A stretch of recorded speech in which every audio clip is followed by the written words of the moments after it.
Well, things just got worse if you are a Gator fan like myself.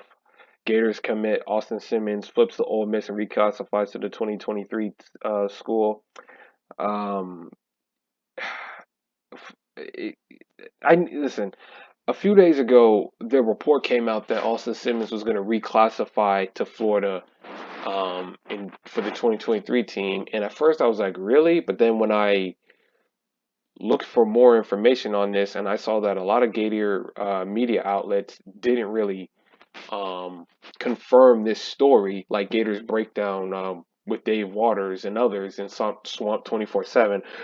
When I saw that, I was like, something about this isn't right because it's not a lot of Gator media outlets are picking up on this and reporting this and covering this as well. So when I saw that, I knew something was fishy about it.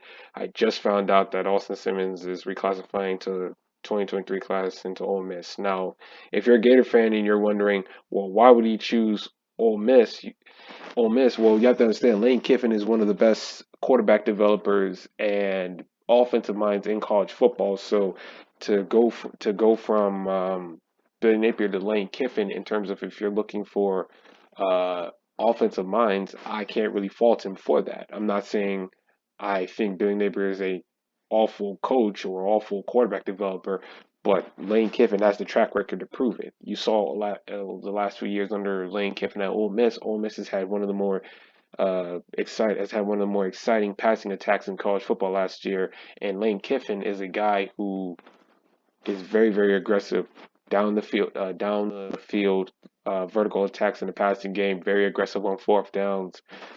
It's just an excellent developer of players on the offensive side of the ball, and so for Austin Simmons, it would make sense for him to want to go to Ole Miss. But this is a big punch in the gut if you are a Florida Gator fan like myself, and for the Florida Gators program.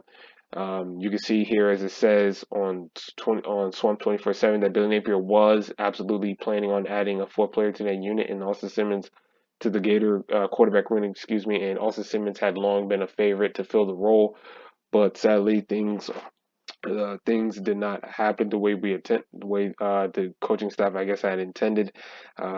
It's just another hurdle for the staff to jump through, and for Billy Napier, this is a bad omen heading into the 2023 season, knowing the bad year that you had last year, being the first head coach to lose to Tennessee, Vanderbilt, and Kentucky all in the same year since 1955. You lose your final three games of the year after it looked like you were starting to right the ship. You blew out South Carolina. You had an opportunity to beat Vanderbilt to at least get a 7-5 record. And had you would have kept playing the way that you played against Florida State in the second half as you did the first half, you would have gotten a big victory in that game as well.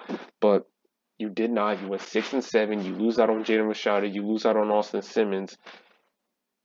I mean, DJ Lagway is holding the hope of Florida fans by a thread of skin. Right now, I can't really fault any Florida fans right now for having any ounce of optimism of the program right now. It's just gotten bad, and worse ever since Marco Wilson's shoe throw against LSU in 2020. It has been a downhill. It was a downhill slide for the Dan Mullen era after that, and it just continued into the Billy Napier era. This does not look good right now if you're a Gator fan. And I hate to say it, but we are officially the laughing stock of the ACC.